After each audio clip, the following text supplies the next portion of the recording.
So we are here in the fifth lecture in the row from Advisory Board Lecture series. We are meeting on the regular basis, sometimes once a month, sometimes twice a month. It depends on the availability of speakers. And just a small reminder about Link4Skills, that this is the project which is also linked to GS4S, which Tesselche coordinates with a kind of trade-off project where migration is one of the topics next to other topics. And Link4Skills particularly addresses tricky policy issues.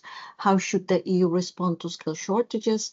How can policymakers identify skills needed in changing labor market? How can the EU ensure that skills recruitment, both in the EU and beyond, is fair and efficient?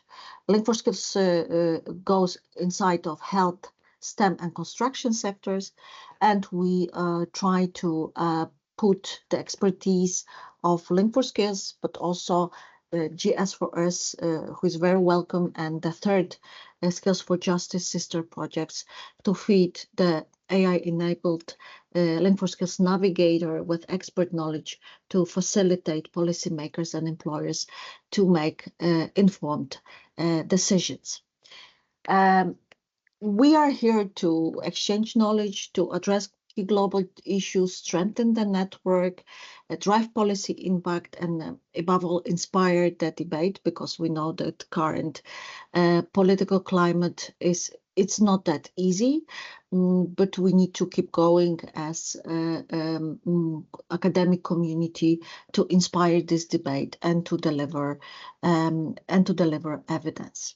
So I have great pleasure to welcome Professor Tesselche de Lange, who is Professor of European Migration Law at Radboud University, Nijmegen in the Netherlands, Director of the Center of Migration Law and at Radboud University, specializes in labor migration policy, rights of migrants, workers, legal practice, known also very much for work on both regular and irregular migration pathways into the EU. It is a renowned socio-legal scholar, blending law with social sciences, which is a great thing for interdisciplinarity of migration studies. And I'm great fan of Tesselche, especially combining the legal knowledge with social science approach. Tesselche leads currently two projects. Two Horizon Europe project is principal investigator of Dignity Firm on the rights of low-wage and irregular migrant workers in the EU food sector. You can visit the website. And principal investigator of GS4S, Horizon Europe, focusing on migrants' role in tackling skill shortages. And this is exactly the sister project to Link4Skills. I'm sure Tesselche will say a little bit more about that. You can also visit the website, but as an introduction, that we synergize, we want to build a critical mass of knowledge, that, you know, projects do not operate in their silos, but they are leaving their comfort zones and discuss with the others. And therefore, we have also a great announcement that we are organizing together joint final conference together with Link4Skills, GS4S, and Skills for Justice, just to pronounce this critical mass of knowledge and enhance the debate. We have also a fantastic discussion today. Dr. Julia Reynolds, who is a postdoctoral researcher at Erasmus University Rotterdam in the Netherlands. She specializes in highly skilled migration and is especially interested in how highly skilled migrants make migration decisions and experience living in the destination country.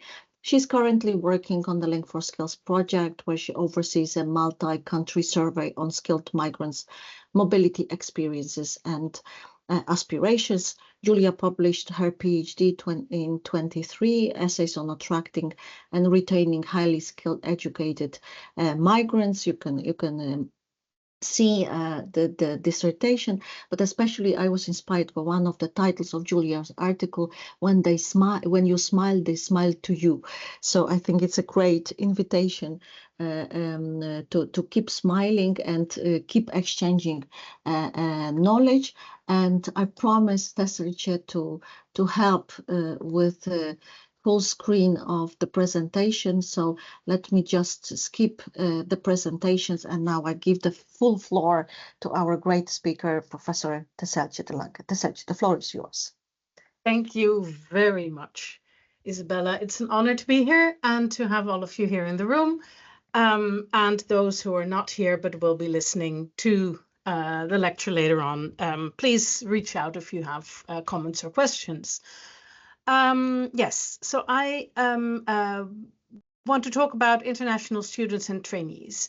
And Isabella, you are going to help me with the slides. So we're going straight to the next one, and I'll keep it short next time. Before I introduce these three cases, I have a question for you to reflect on. And that is, when you chose your bachelor degree course or your master degree, or where you were going to do it, or did you know you would actually end up in academia if you're in academia, or in policy if that's what you are, or a business, or wherever you are right now? Did that occur to you that that was what you were going to do? Often people don't know what they will do. And indeed, in the chat, somebody answers, no. Often we don't. Should we be held accountable if we change our plan? If you start off in law and then halfway think history might be more interesting, should you pay a price? That's a question that came up in the Perle case, and I will get back to that. Then I'm recording this from the Netherlands, and just last week, students heard whether they graduated, and many of them now go into a gap year.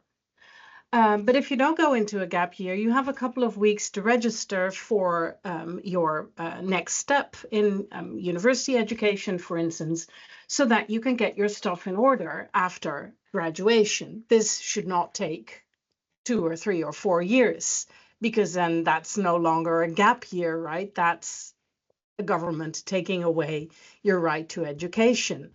I'll get back to that.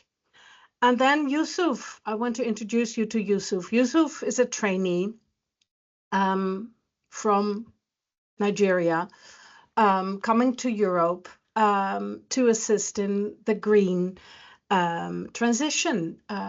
As a constructor with an engineering background, he comes to learn how to do skills, how to develop skills, how energy transitions are taking place in Europe as a trainee. There's no case that I will be discussing of him, but maybe there should be a case on his legal position in the EU. Just briefly introducing these three cases. I'll get back to them as I go along. Let's go to the next slide. Yeah, so as I go along means I will briefly introduce the project, Global Strategy for Skills, Migration and Development, already mentioned.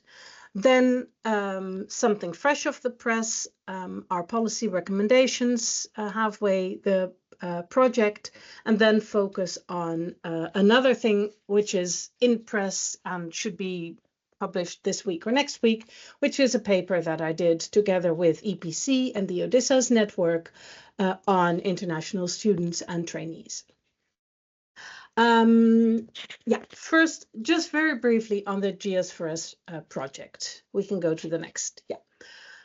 What I want to highlight here today for this lecture is the reality that the EU, but globally, we're facing a reality with aging workforces and challenging digital and energy transitions, and I might add security transitions.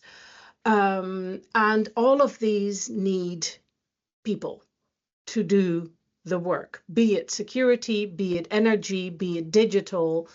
So there's a shortage of people globally, And in the project, we say, well, if it's a global challenge, then find a global solution, develop a global strategy. We try to do so in our research in multiple regions, multiple sectors, and multiple policy fields. Isabella, you rightly pointed out, I'm a migration law scholar. I do migration studies, but I think this topic takes us beyond the challenge of skill shortages takes us beyond just migration, mobility. It goes into educational policies, development, demography. We're also looking at trade and technology, automation. What does that do for the demand for skills, and how do you build the skills you need in a more automated workplace, for instance?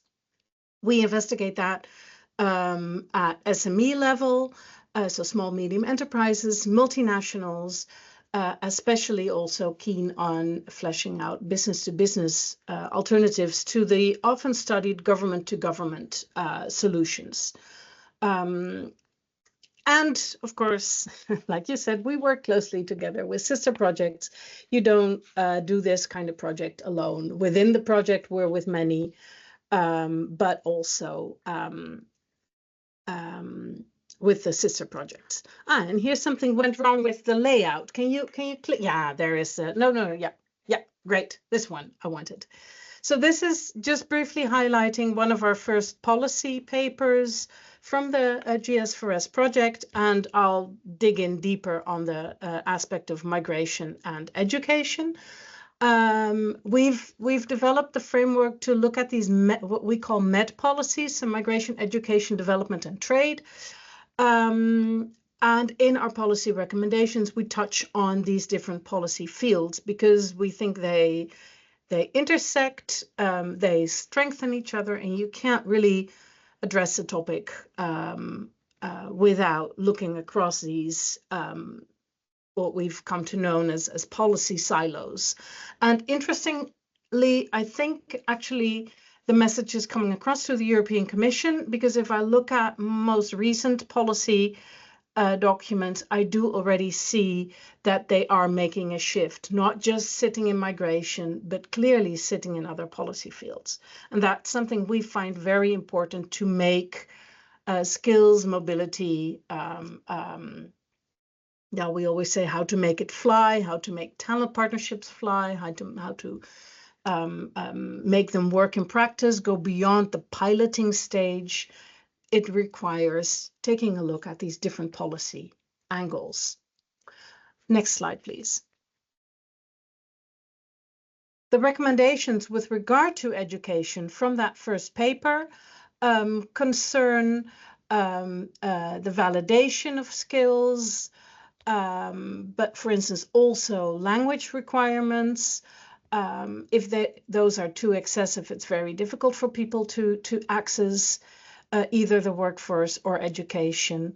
There's the topic of preventing overeducation. I'll come to that, where you see that people have received quite some education, but are not able to find jobs at that level. I hear some Polish.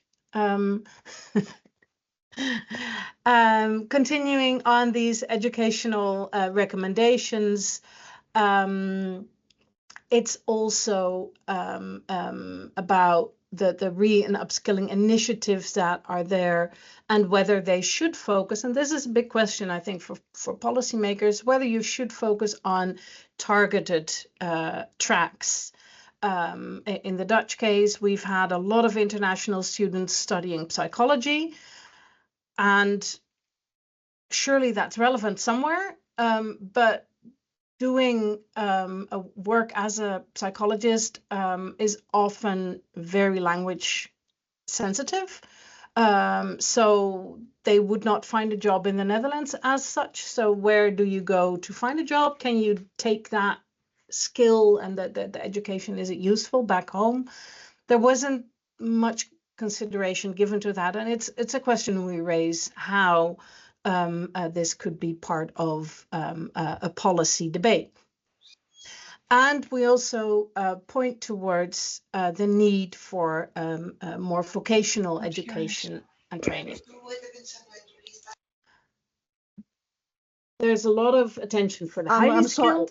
I'm sorry, there's a kind of noise allowing people to come in, and they are not muted. Sorry about that. I think there's actually a button that you can. Yeah, but I cannot do this with the full. So sorry. Continue, please. That's fine. I understand. Okay, so the vocational training is so it's not all about highly qualified, highly educated, as in university education, right? More and more we see that we just need people to do the more practical work. And a lot of the policies that I'll be looking at do not yet cater to that. And we're thinking of how we can make that happen. Next slide. What I'll be doing, oh, wait. I wanted to flesh out that star in the middle because what I want to do in this lecture is sort of take you from that policy level to the micro level of individual migration decisions on visas, residence permit, rejections, withdrawals. And the overall message is such individual decisions must be proportionate, meaning that there's always a weighing of interests involved, of the individual, of the school, of the country, country of origin, receiving country, etc. So when you take individual decisions as your point of departure, the big question is, what is proportionate in a specific case? And that is what I want to flesh out a bit further. So now we can go to the next slide. Yeah, so I'm building this lecture on a paper that I am wrapping up on international students and trainees, written together with people from the EPC and the Odysseus Academic Network, which is a network of legal scholars predominantly active in refugee and asylum law, but also in what we call legal migration, and I'm their labor migration expert. So that's why I've taken it on me to write the chapter on students and trainees. It'll be out end of the week, I hope. So we'll share the link together with the recording so you can read the paper if there's interest. Okay, so the context of the paper and of my investigation into student and trainee mobility is, first of all, the point of departure that international learning mobility is an asset. It is in a way, and I'm taking the words of Vicky Birchfield, and she says, or she has a chapter that's titled Extending the Sphere, the University as Incubator of Global Citizenship. And I really like that idea of global citizenship, and that is exactly what international student mobility started off as a cosmopolitan global citizenship creating endeavor, allowing people, and there was you could say there was also some global north, global south dimension going on, saying like, oh, people from the global south come to the north to learn, and then, you know, we show them how the world works, and then they take that knowledge back home. So that was definitely not a narrative we want to continue. But the idea of raising global citizens is, I think, still very relevant and necessary in a world which is so much in turmoil. Yet, from that more cosmopolitan / development goal kind of perspective, we see that international student mobility moved into a more utilitarian policy field. So it used to be that international students must return home after graduation to take that beautiful knowledge to wherever they go. That shifted a bit to the more utilitarian, meaning, you graduated, great, congratulations, please stay. and work for us. As we will see, this is also incorporated in policy, allowing people to stay, allowing people to search for a job after graduation. And we also see more security considerations coming in.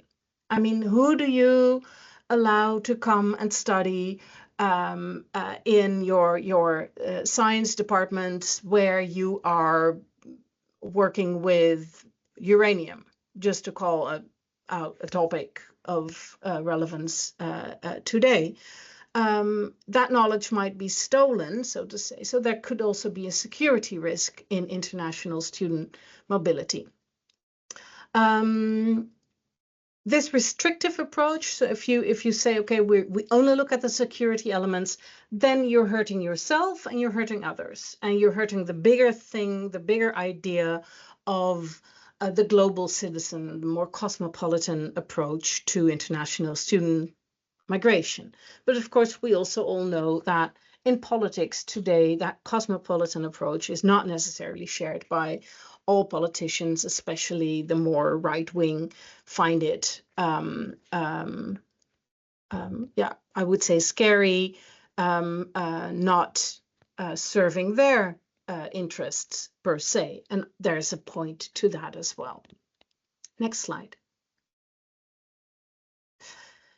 Okay, so now being the lawyer a little bit, I want to just introduce you to two directives, so two legal instruments: the Student and Researchers Directive, usually just called Student and Researchers Directive. I added Student, Researchers and Trainees Directive because it has an obligation for the member states in the EU to implement a paragraph on admitting trainees.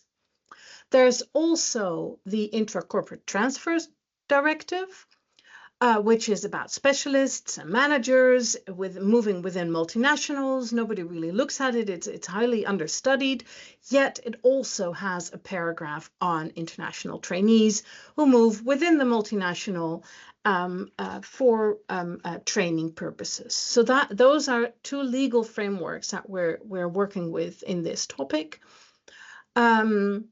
Then there is a lot of soft law, which includes recommendations on, for instance, from the European Commission on how the member states should develop systems for recognition of qualifications, and also on this vocational education and training, learning mobility framework, Europe on the Move.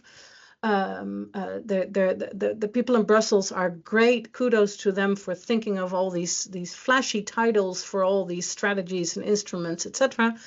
But of course, the proof is in the eating. There's more non-legislative instrument that I just want to highlight, dealing with the EU talent partnerships, funding, for instance, through ICMPD, a partner in your project, a partner in our project, facilitating the actual development of these kind of partnerships, which are in a way international traineeships, although usually not framed as such.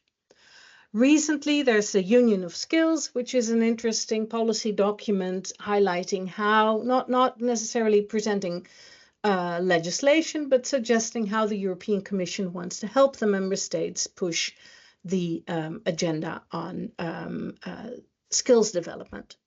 And last month, they came with the EU Startup and Scale-up Strategy, which is mainly to attract startups and assist people to scale up. But there is some attention for migration as well, because a lot of startups need highly qualified / highly skilled people to make their idea work. If you want to design an app, you need somebody with the IT skills to build the app. So within this EU Startup Scale-up Strategy, there is a blue carpet initiative developed, which we will see things happening in the years to come, to facilitate also student and researchers and trainee mobility, hence the link to the topic of today. Next slide, please. Okay, students. So what I'm going to do is just focus on students, then do trainees, and then wrap up. So that's what I have in store for you. If we look at the Student and Researchers Directive, very broad, clear aims to promote development of knowledge and skills, attract and, important, retain talent for the benefit of the EU. This security threat is something that we see coming in the case, in the Perle case. I'll come back to that. But if you look at Brussels, so there's also to consider this difference, right? So what the European Commission, how they position themselves in this topic, how the member states position themselves, it's not always the same. But the European Commission is very much keen on having the EU as a skills magnet, so to say, to attract talent to stay. What does this directive do apart from letting students in if they have a track that admits them, right? You need to be admitted by an educational institution. If they want you, then your residence permit is more or less a given. You get a right to work, 16 hours as an employee, unlimited hours as self-employed. Hence, platform work, if qualified as self-employment, is very attractive for international students because you can do it 80 hours a week. Of course, you might jeopardize losing your residence permit because study progress is required. So if you don't make any study progress, you lose the permit. And that is, of course, a risk with this unlimited self-employment.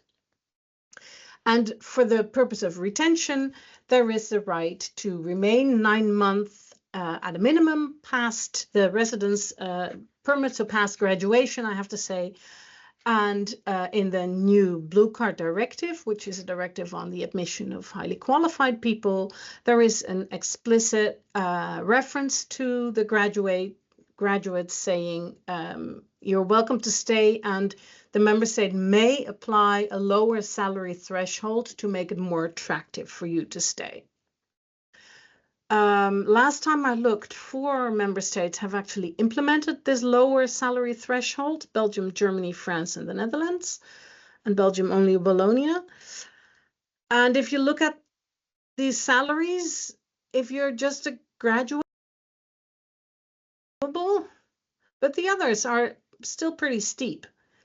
So you have to have good negotiating skills as well if you want to be able to use this route.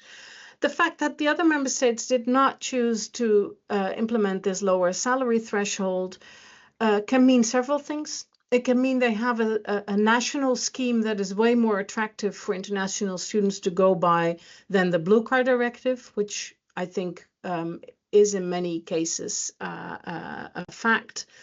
But it can also mean that you don't want to retain international students. And I think that's, for the Dutch case, actually what we had at hand with a government that just collapsed. So while the EU wants to promote the blue card for graduates, the Netherlands said, let's impose a labor market test before we actually let these graduates, or anybody who applies for a blue card for that matter, stay.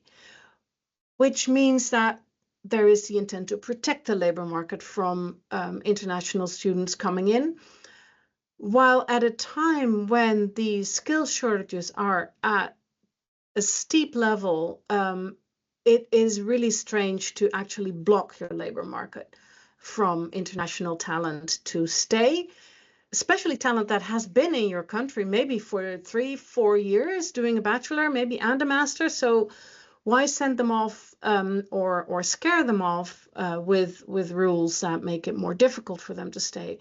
Well, not just to protect the labor market, but I really interpret it as an anti-migration measure more generally. Not wanting to be attractive for international talent is, at least this former government's Dutch in the Netherlands, stance. So we have elections coming up. Hopefully it'll be different in the future. Let's go to the next slide. Yeah, now just to focus a little bit on the Perle case, which is actually a Belgium case. So now I'm going to the micro level of an applicant. She was from Cameroon. She had a background in sociology. So she started a bachelor program, but quit, and well, and then she wanted to do something that had to communication in Belgium. I'm making it up a little bit, but the idea is that it's very different. At least you could say that sociology and communication are very related, but the people who judged her application said, what's the logic of what you're coming to do? And then they asked her, what is your ambition? What kind of work do you want to do? And then she said she wanted to do something more like social work, for which you probably don't need an academic level education necessarily. So they were like, nah, this can't be true. You must be faking. This is false. We're going to deny your residence permit because you're abusing EU migration law to get access to the EU. So what we see here is, and this was our Belgium authorities doing this, so as a member state. She was already admitted to the higher educational institution where she wanted to be. They, in Belgium, don't check the coherence of the study plan. In the Netherlands, that is actually a role for the university. So we have to check as university whether our international students, what they studied before, and if they first did political science and now they do law and then they want to become a judge, that might make sense. But if it doesn't make sense, according to whoever is looking at it, then they can deny the permit. At least that's the idea. That was the Belgium idea. Let's do it like that. And then it went to the courts. And then the court said, can it? Is this really true? Is this how we should be doing it? And then preliminary questions were raised before the Court of Justice. And the court said, no, I'm not going to read it to you. I will just, those who want it, we can put the link in the chat or show notes or whatever. Just in my words, simply put, the court said, you can't just deny this student her residence permit because you think it's not logic what she's going to do. Youth don't always know what they're going to do. So thank you very much for the person who put the no in the chat earlier on. That was exactly the court's idea. You don't always know, and you might want to change, and that's perfectly normal. And that doesn't mean that you're abusing the law. So the court was really strict on that. And then the Belgium authority said, yeah, but she also wants to work. And then the court said, yeah, she has a right to work based on the directive, 16 hours a week or full-time self-employment. The law says she can do that. So you cannot hold it against her if she wants to work and say, nah, you're actually coming to work and not to study. So that's, I think, the Perle case, a really important highlighting what either the educational institutions or the governments of member states can do to refuse international students, not based on an individual plan. It needs to be a proportionate decision based on the individual facts.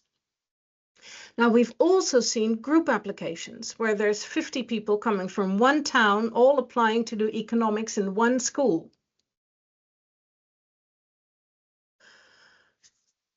Yeah, it'll have to be an investigation, case by case, whether what they want is actually honest or whether that is abuse of the system.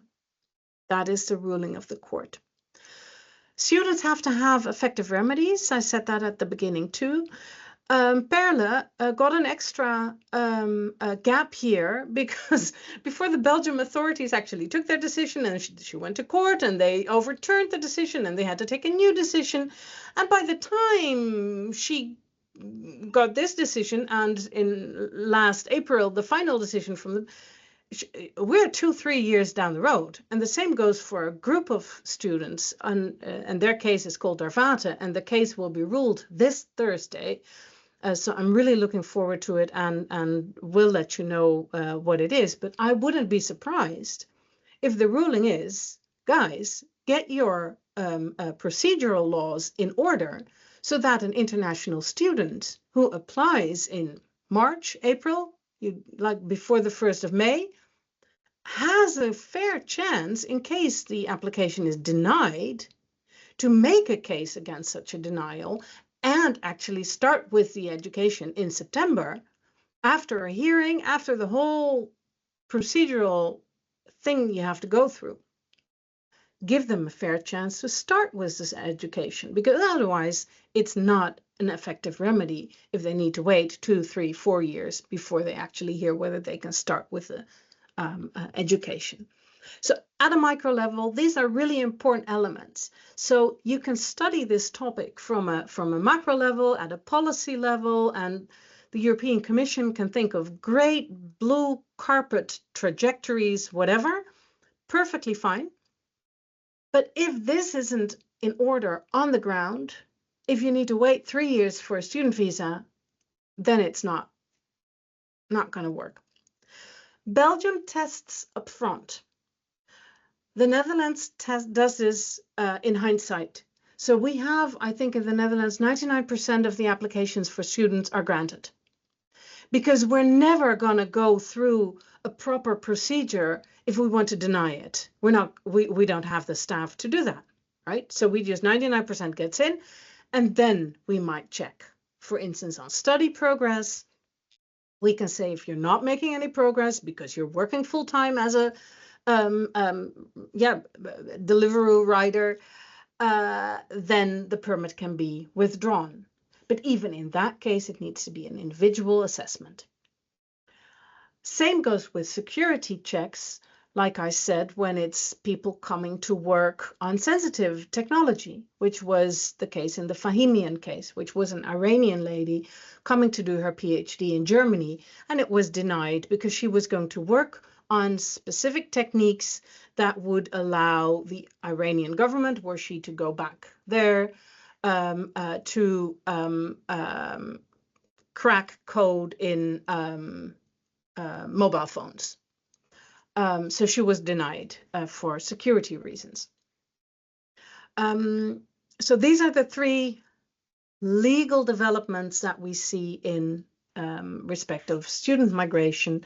Outside of the law, we see, or outside of European law, I have to say, we see other developments as well, where it comes to student accommodation or language of certain programs. If you say that everything needs to be taught in your native language, then nobody gets, it's very difficult for international students to access a certain education. Yet, if you look at access to the job market, if you want to retain the international students, knowledge of the language is useful. So there's a dilemma there of at what moment in time do you require students or push students or nudge students to engage in learning the national language. And there's the future of international students. They can, if you want to retain them, you might offer them a steady legal status. That is exactly what the European Commission wanted with the long-term residence directive, where they offered a stronger or easier access into that status. But that directive is not going to be recasted anytime soon because of politics. I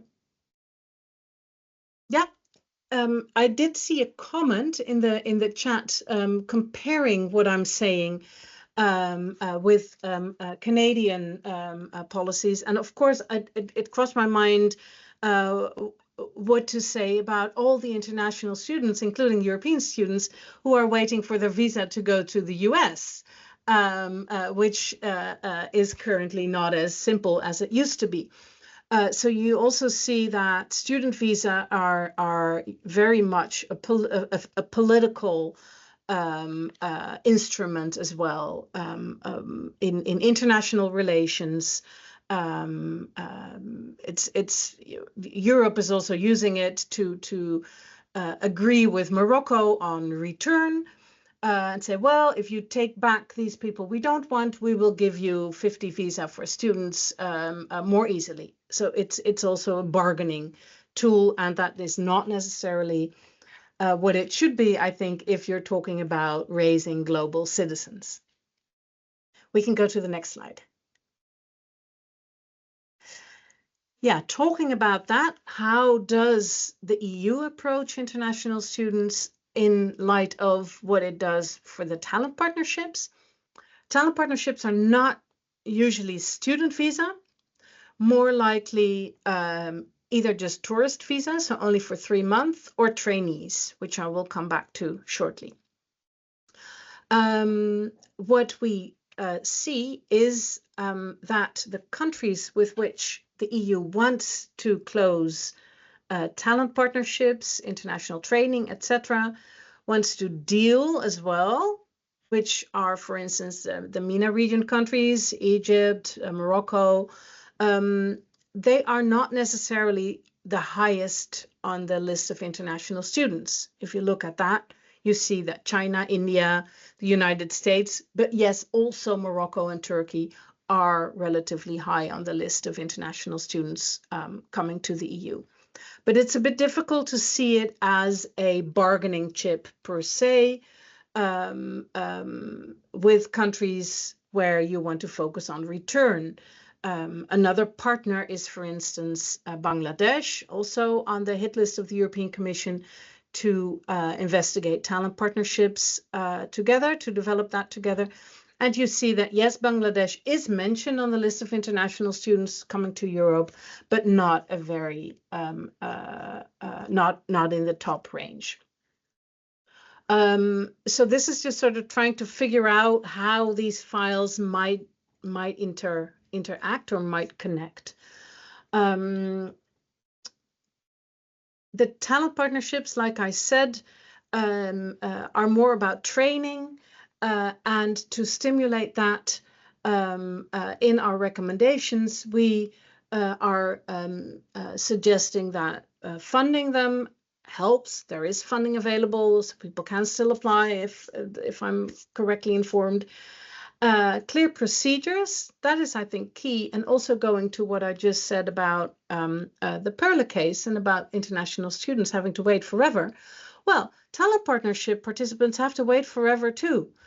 We've heard stories of visas not being granted at all to people who had participated to EU-paid talent partnerships and then visa denied. So what's the use of investing in these kind of partnerships if you don't have this procedural end sorted out and a green light to actually let people come to do the training that they want to do within a talent partnership? Access to visa procedures is another thing. There's not embassies for all EU member states across the globe at every corner of the street. So sometimes people have to get a visa to go from one country to, for instance, if it's in Asia, to go to Singapore to apply for the visa in Singapore, wait in Singapore to get it, etc. But if they don't get access to Singapore to actually apply for the visa, then it's a no-go one way or another. So these are things to consider, and I hope that this blue carpet gateways, etc., that the EU is developing addresses these kind of issues so that there's access to visa procedures globally. This would typically be something to digitally, right? Why do people need to go to another country to apply for a visa if you can do it online? And an observation I want to make before going further into training is that I think that the European Commission is sort of shifting, and that is something that I've actually recommended them to do, so I'm not saying that they're listening, but maybe it's in the air, is to stop linking skilled migration and training initiatives with managing irregular migration, because that is a toxic mix.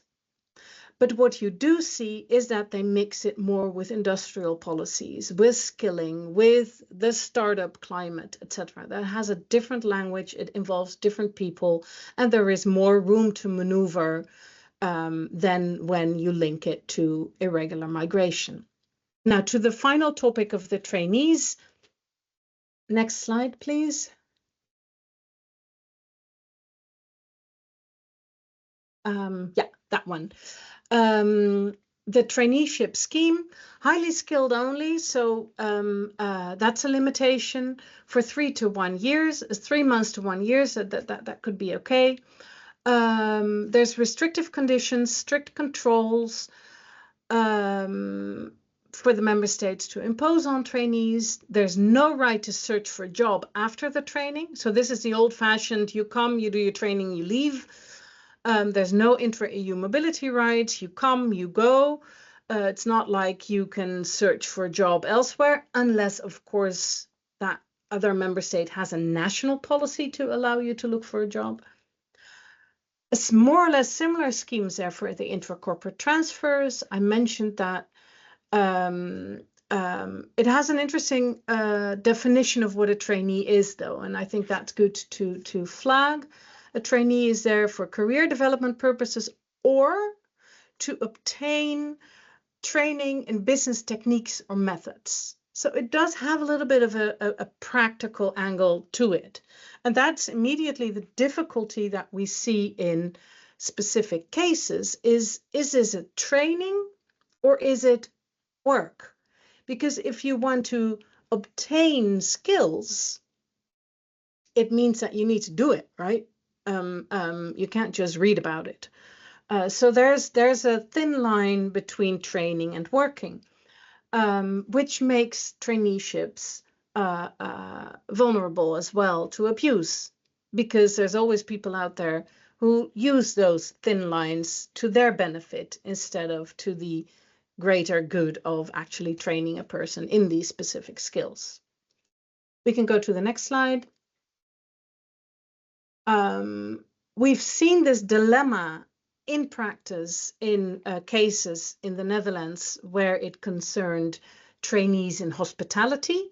Hospitality sector has a shortage of workers, so training people in hospitality is not a strange idea. It was a group of Indonesians who came to be trained in a chain of hotels. And the question was, are they being trained or are they just room service and cleaning and throughout their training, and then they're actually just workers?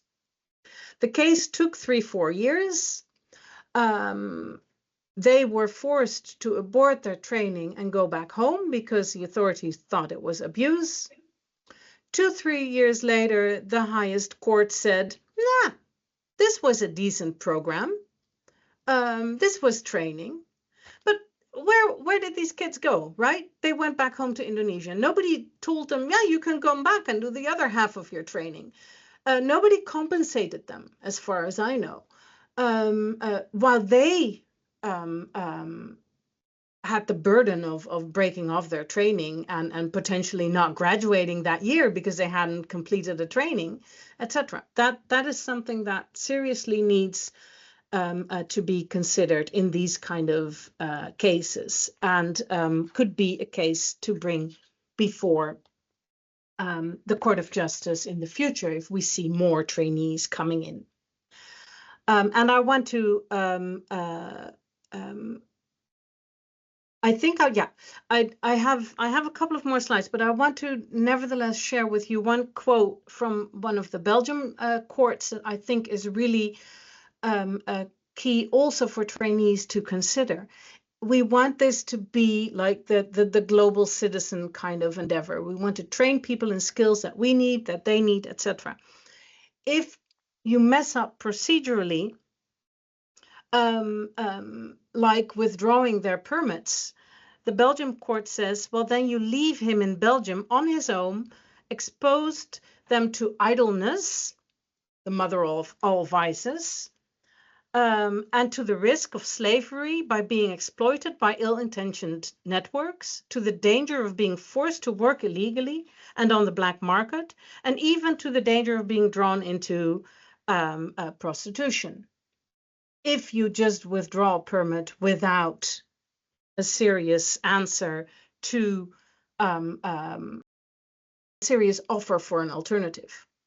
And that's coming from the micro level. I mean, I think they're exaggerating. It's not like everybody who immediately goes is in a legal procedure is immediately in such a mess.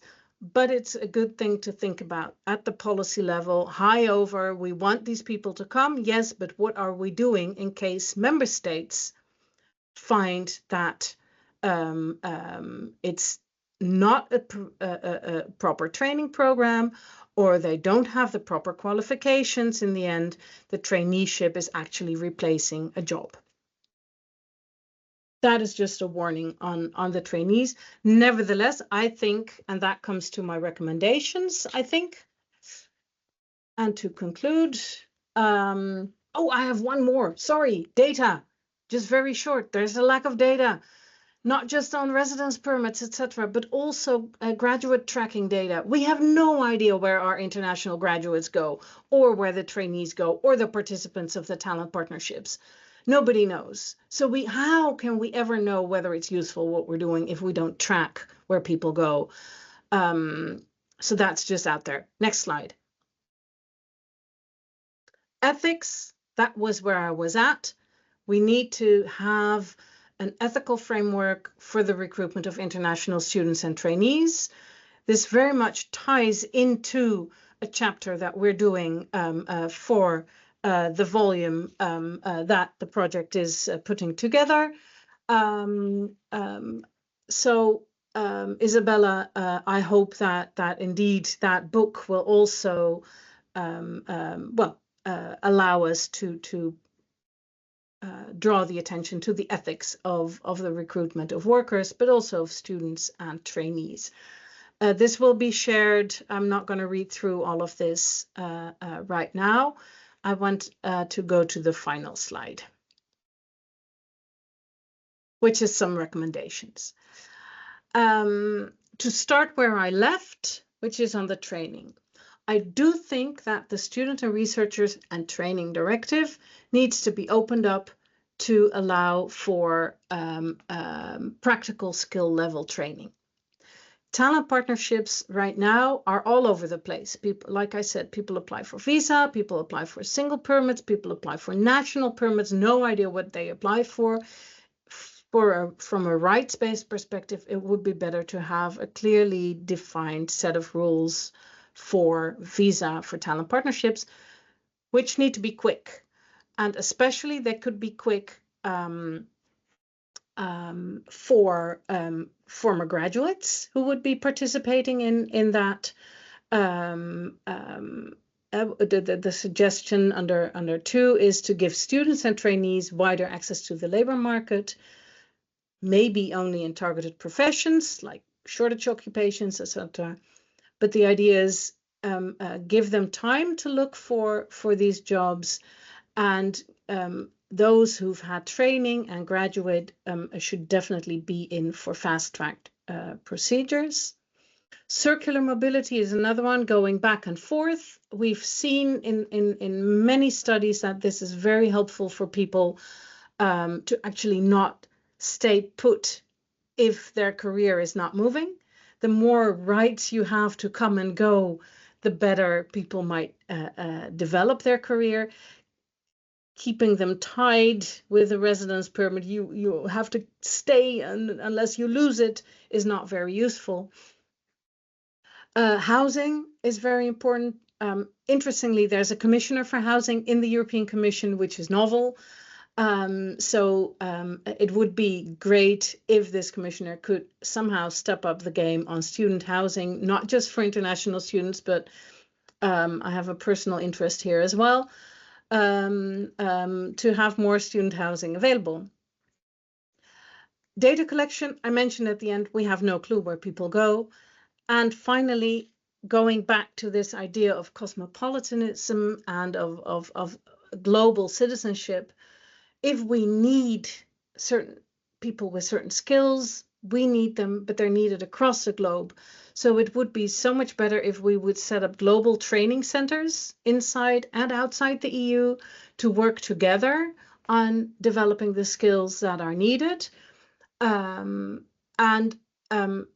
this is for the global green transition that is needed everywhere. And I always say, let's stop building camps, but start building campuses, because that is what we need for a decent future.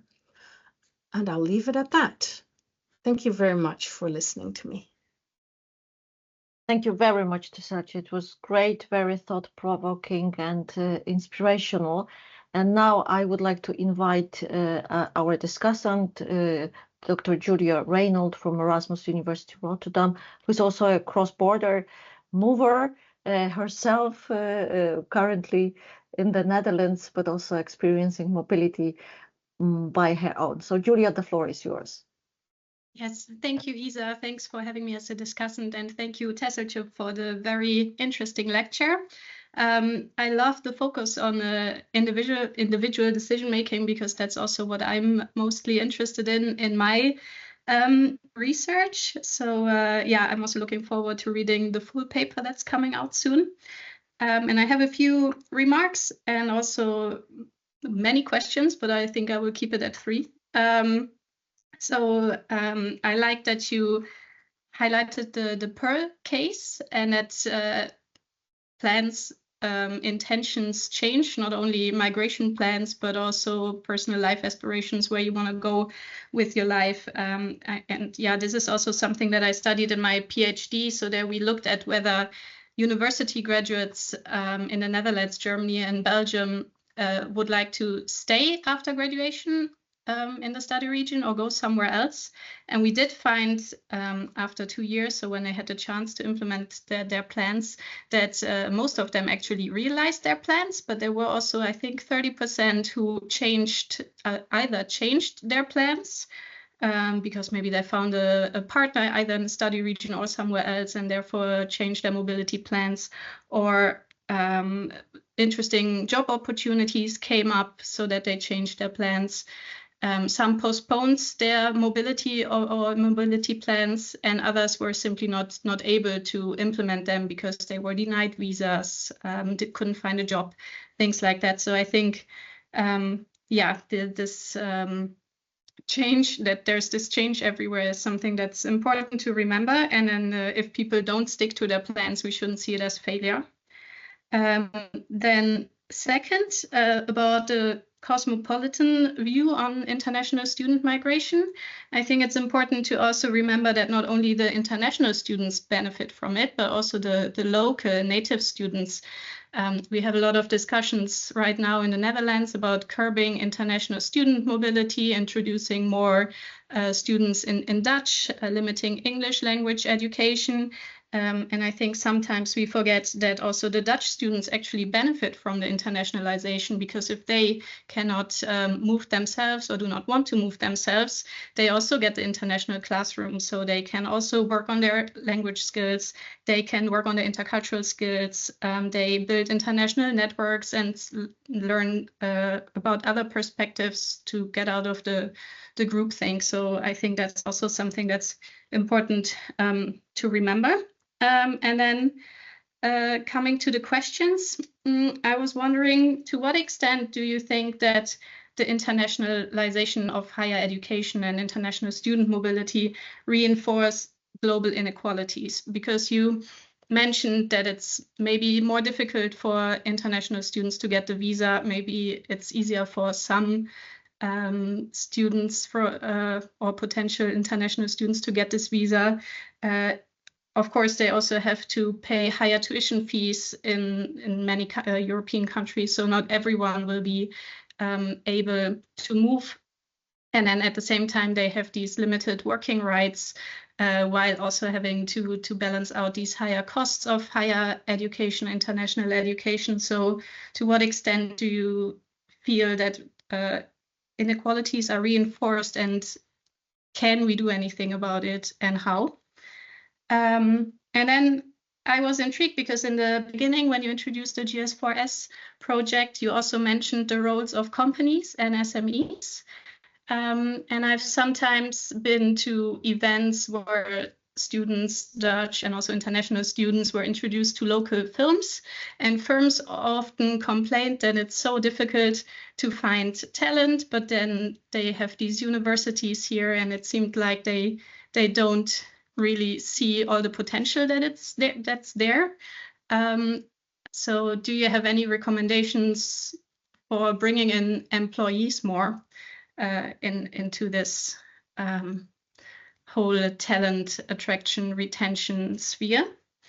And then finally, you mentioned the silos of different policy fields, and that migration is now slowly being brought into the different different policy areas to kind of break the silos. But then I was wondering at the same time, isn't it also leading to more fragmentation? Because if it's introduced in all the different policy areas, how can we keep track of what is going on and where we should look for migration pathways, opportunities, etc. So that's it for now. Thank you. Thank you very much, Julia. All very useful comments, valid questions. Going in reverse order, the point of it's so nice in our silo. You're absolutely right, and we know everybody. And we're actually organizing our policy conference in Geneva this fall, and now we need to start looking for participants in departments where we've never cooperated with. And that's a challenge for us indeed as well. So it would have been so nice if it was only the DG Home people that we've been working with. So yes, that's a challenge, but I think it's worth going the extra mile trying to engage, because it is enriching to approach a topic from different stances, like, for instance, the stance of startups and scale-ups, and that bringing employers into the equation. You see that this policy document tries to do that, tries to see what does a startup need and how can we cater to their needs. It has maybe a little bit too flashy idea about an SME. Or a startup, because a lot of SMEs are not the flashy tech startups, but are small scale family businesses maybe. And indeed, then for them, it's more difficult to see the talent. For one, because international students don't speak local languages, if they didn't have to learn that for their educational track. And in a lot of SMEs, it's still quite common to maybe do a lot of the work in English, or maybe in French, or maybe in Spanish. But when you get a cup of coffee or a beer on Friday afternoon, then it is appreciated if you can do that in the local language. And I think that's where we're not obliging international students to learn the language, but I think we should offer them courses as part of the track. Say, okay, welcome. And this is, a Friday morning, you get your Dutch course, period. And it's not obligatory, yes, but you go. So I think there's something to win there with the language and involving companies. And I think without wanting to bash psychology, the example that I gave at the start of the lecture, I think when you look at STEM, so the science technology departments, I think businesses like the NXP here in Nijmegen where I'm at, or ASML in Eindhoven, they know where to find them, and they have found them before they graduate, so that's absolutely no problem. But for people who do the more soft science, social sciences, not really clear what you'll be doing with it, I think there it is difficult for employers to figure out what use those students are anyway. So it's there that I think we also as social scientists can maybe see if we can also help bridge those kind of misunderstandings or gaps in finding each other. But it's a good point. So let's in next projects we have to do something with making that more active. And then the global inequalities, yes, definitely. I mean, it does. Of course, it takes away some because it allows people to share this international classroom. But it also creates some because of the high fees and other standards. For instance, right now there's a case ongoing in the Netherlands where a student is not making enough progress because he didn't have 50% of the credits required in a year, not in the first year, but in a follow-up year. A Dutch student doesn't have to make 50% of the credits a year.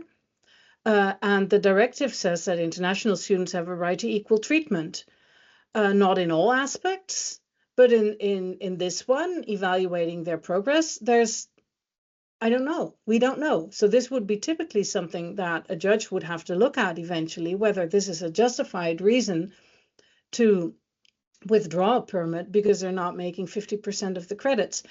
And there could be a lot of things amiss why people don't make the progress. And there's also not just there's also the inequality of culture in a way. If you're studying in a climate like the Netherlands, where everybody blurts out whatever is happening in their private life very easily, and you're from a country where you're ashamed to blur out any of this, then you don't knock on the door of your teacher right away and saying, oh, I'm not going to make any progress because whatever is amiss. No, you wait until the last moment, and then maybe it's too late because then they can't make an exception for you and they can't discuss it. And then they say, sorry, you're too late. We're going to withdraw your permit. So that's there's inequalities financially. There's inequalities in progress and how you measure it. And there's cultural inequalities or differences that come to the fore in this in the application of these policies. And maybe going back to one of the things I said at the beginning, it all, in the end of the day, is about individual decisions being proportionate.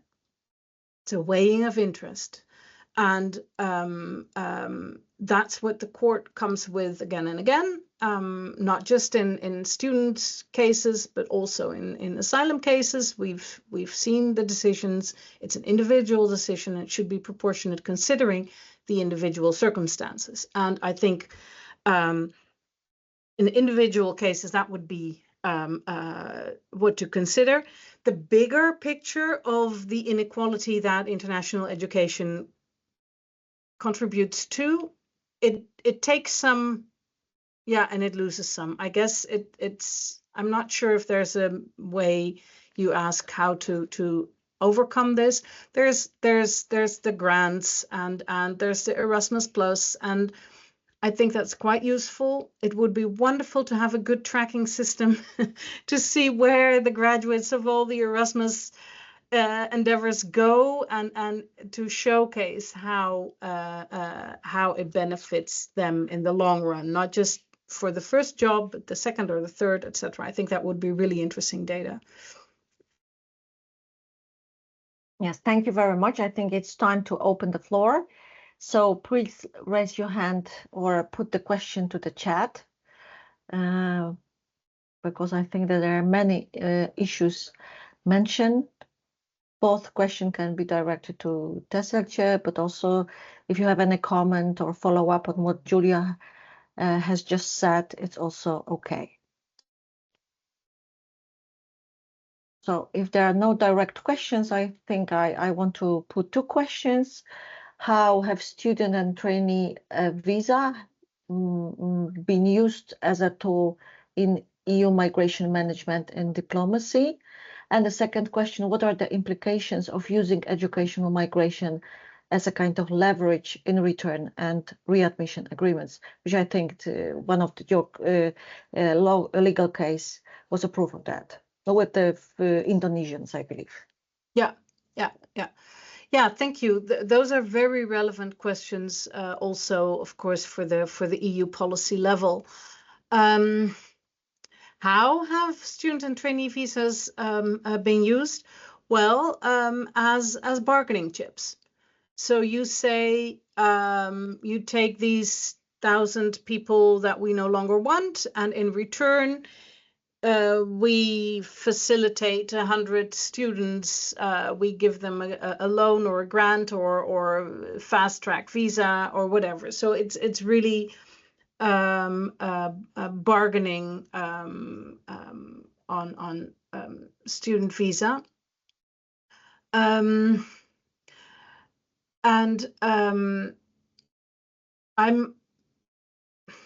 Well, that probably doesn't surprise you, but I'm not so much in favor of it.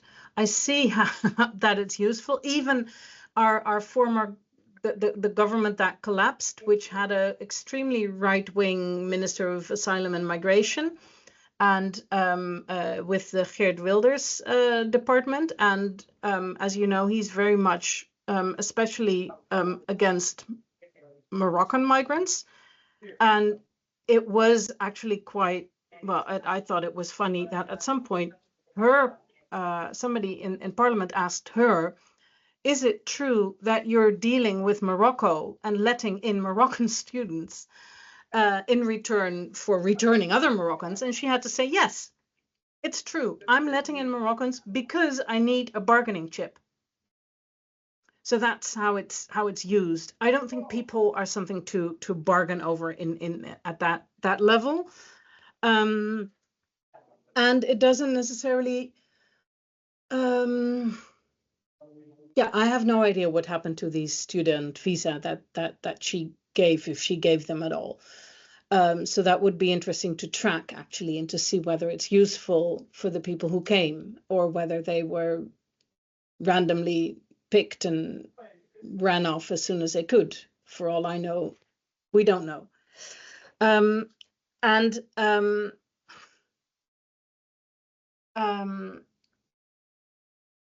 Yeah, so I think the second part of the question, Isabella, is more or less like so yeah, that's what's happening, right? It's being used as leverage. What are the implications? It's that the people who are using them as leverage don't care about raising global citizens. They don't care about educating people for the skills that we need for the green transition. They're just dealing with the negative side of migration. The return file needs to be in order. And whether these 100 people come to study Chinese or construction or whatever, they don't seem to care. Well, I think it would be interesting to say, okay, if you want to do that, if you want to set up a project like that, think about what they need in Morocco, think about what you might need, and how you can make a win-win out of it for the people involved, and that they're more than just a bargaining chip. Thank you very much. I see that some people are typing, but in the meantime, you can also just turn on your mic and just ask the question. Please do. Yes, Wilfried. You're Unmute muted. yourself. I'm sorry. Thank you for really a very, very interesting lecture. But I want to come back to what you've said about the number of psychological international students. Yes. And of course, you know, there is such a debate in the Netherlands. I think it was led by the economist Paul de Beer, who said that international students have a very limited added economic value for the Netherlands. Because we need not so many psychologists, but we need, for example, people working in STEM sectors. But from a juridical point of view, I think, do you think it would be relevant or necessary or possible to be more selective when it comes to the admission of international students? Yeah, that's an extremely difficult question, of course. Yeah, no, but it's a very relevant one. Yeah. So This is the link with Link for Skills, as you know. Yes. Yeah. No, it's a very relevant question, and there's different ways to go about this, right? You can make it cheaper to do STEM and make it extremely expensive to do psychology. You can do a numerous fixes, but that also hurts your local students, because if you say we only want 5,000 psychologists and the numerous fixes is full with Germans and Chinese, then that's it. Yeah. So you don't want that, and you can't say we only want or we only want EU or non-EU people and no EU people. So then you come in the sphere of discrimination over the access of education. So you don't want to go there. So that's the balancing act that needs to be performed. I think incentives, financial incentives, but also, and then I again come to the graduate tracking data. If you show people you've just signed up for psychology, you're not going to find a job, then some might say, well, somebody found a job studying psychology, so I'm going to persevere. I will be the one finding the job. So, okay, fine. Yeah, But of course. Because they have one search year, isn't it? Yeah. Yeah.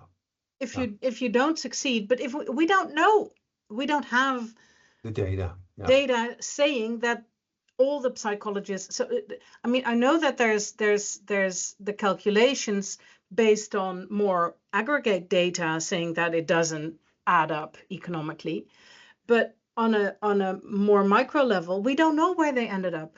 Even if they don't end up in psychology, but end up in some sort of startup where they actually do IT stuff. Yeah. That's fine. Yeah. Yeah, so data, I guess, justifying our work. Thank you. Thank you. We have a question. Sorry. No. You want to follow up? Because we have a question That's... from Canada, from Emma. Yeah. Thanks for the presentation. I have a question. Are there specific groups of migrants based on their country of origin or the sector they are trained in where governments promote different types of post-study mobility pathways, such as retention, circular migration, or return?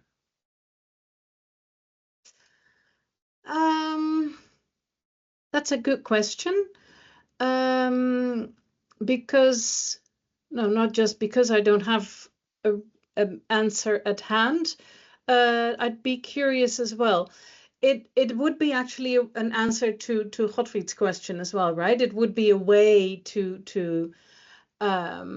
see to it that students go into certain trajectories because you have projects that actually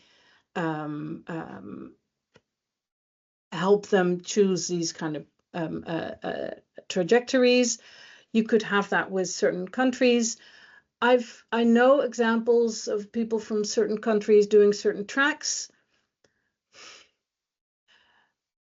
but not in a very positive way. So I don't see much use of. I mean, that's not what you're looking for. So this, maybe it's good to open up and see if others in the room have examples of this. Julia, I don't know if examples come to mind for you. No, unfortunately, also not. No. I was wondering, maybe legal follow-up question, would that be discrimination also? If you say, yeah, you're the ones to stay, you're the ones to leave again from the start, depending on the country of origin. Yeah. We actually, I have to say, I do know of a couple of them with some countries in Africa, and I've written a report a couple of years ago where I listed them, so I can share that with you, Emma, and with the others. And there's a different way to look at this, though, if you talk about circular migration and return, because often students with a grant from their own government are asked to return to work for their own government or in their own country. If they don't, they need to pay back the money. So the incentive for certain countries in relation to return and access to the labor market is not in the receiving state, but is in the sending state. There are specific sending states that allow international students to do their thing, pay for it with grants, but demand that, and maybe also promote certain studies. Could be that you only get a grant if you do a certain study, and promote them to return and work a couple of years before you're off the hook and you don't need to repay your government for the education. So that is definitely happening.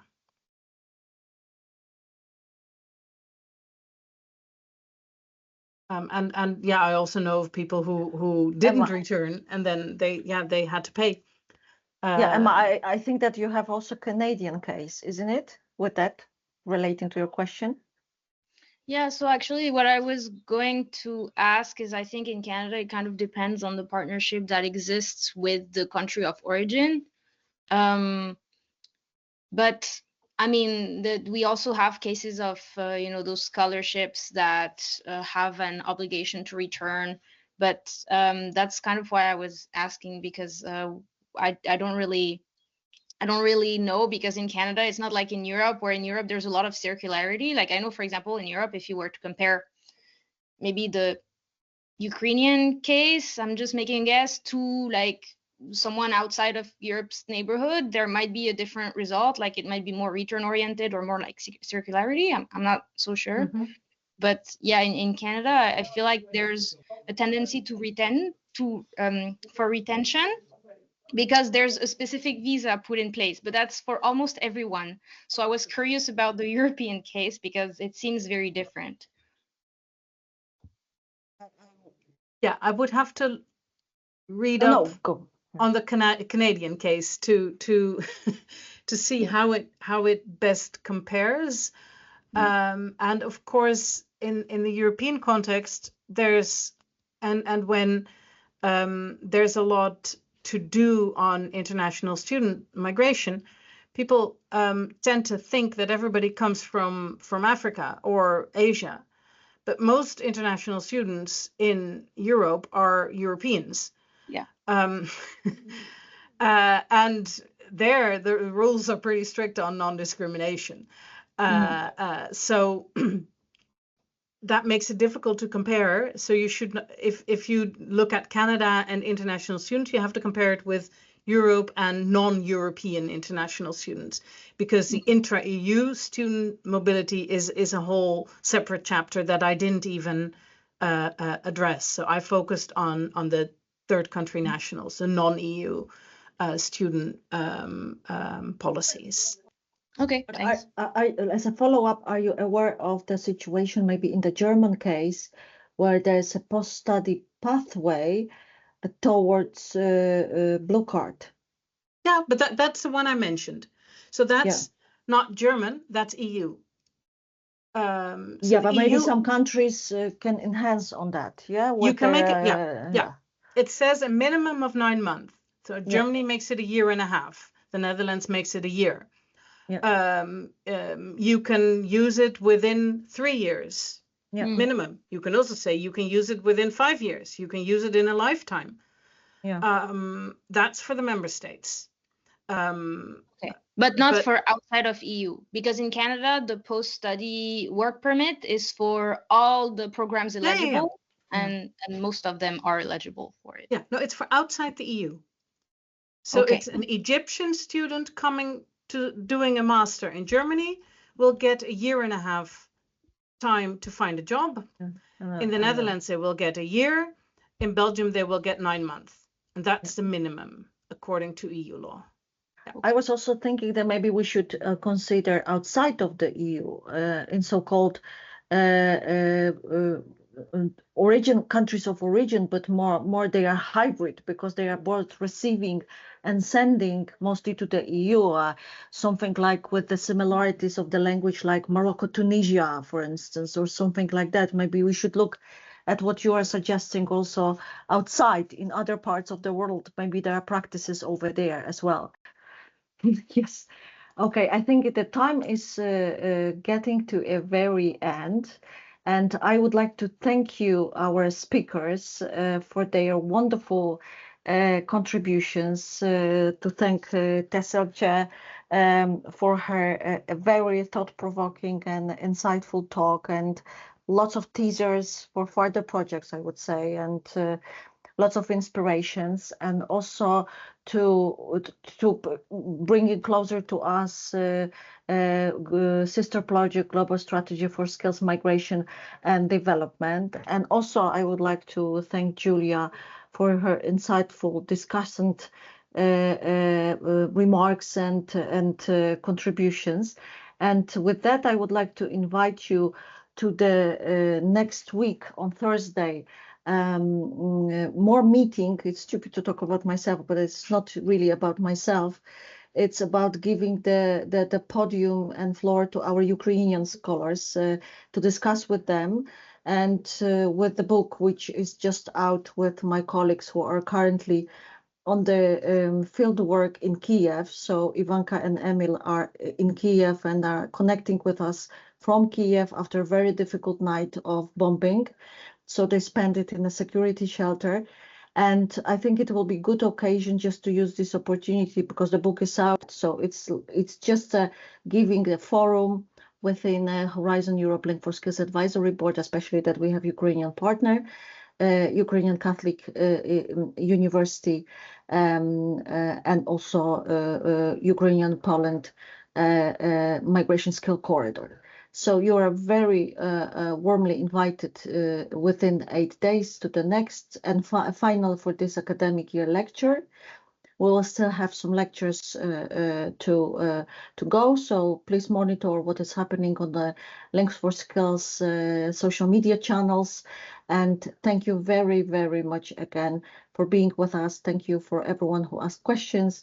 Thank you for listening. And again, thank you to our speaker and our discussant. Thank you so much.